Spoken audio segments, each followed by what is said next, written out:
Spoštovane Kamničanke, spoštovani Kamničani, spoštovana poslanka Julijana Bizjak-Mlakar in še posebej pozdrav predsedniku Desusa, gospodu Karlu Erjavcu, tudi mojemu podžupanu Branetu Goluboviću in vsem, ki ste se danes zbrali, da počastimo spomin na leto 1991, na pomemben dogodek, ki smo ga Slovenci dolga leta, dolga stoletja čakali in seveda smo si to neodvisnost in samostojnost tudi priborili.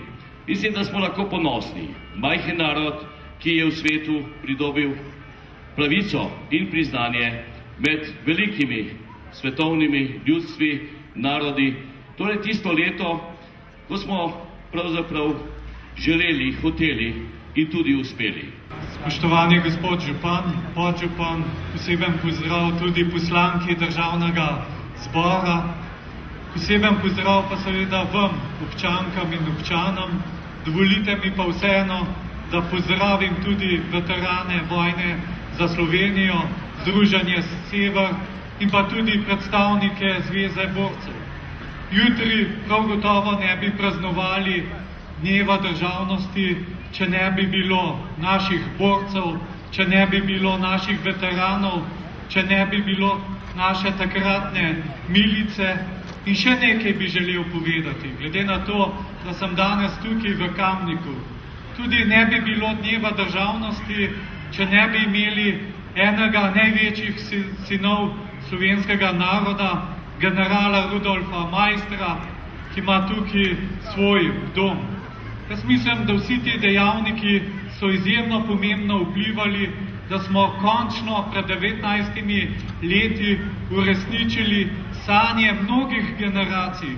Mnogo Slovencev je dalo svojo kri za to, da bi imeli svojo državo. Če pred 19 leti ne bi bila politika tako enotna, kot je bila takrat, mi danes verjetno ne bi imeli svoje države. In tudi danes, ko so težki časi, ko se Slovenija nahaja v neki globalni gospodarski in finančni krizi, bi bilo zelo pomembno, da smo vsi politiki enotni, ne glede na to, kakšne barve smo, kakšen je naš svetovni nazor. Ampak prepričan sem, da tisti, ki stopi v politiko, stopi zato, ker bi želel nekaj storiti, da bodo ljudje bolje živeli. In mislim, da je sedaj pravi trenutek, da bi se politika po 19 letih zopet poenotila. Vendar veste, to meni nič ne pomeni, če tisti, ki je socialno najbolj ogrožen, nima človeka dostojno življenje. Ker razvitost se šteje po tem, kako živi najšibkejši člen v tej družbi. In tukaj so izzivi za našo prihodnost. In zato je zelo pomembno, da bi se politika na teh pomembnih vprašanjih poenotila. Prihodnost je v rokah mladih.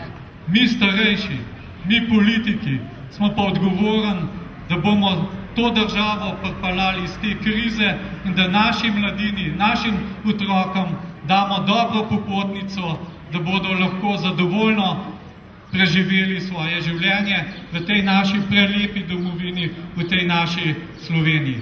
Vsem čestitam za dan državnosti, pogumno, optimistično gledajte naprej. Jaz sem prepričan, če bomo skupaj držali, bomo zmogli. Hvala.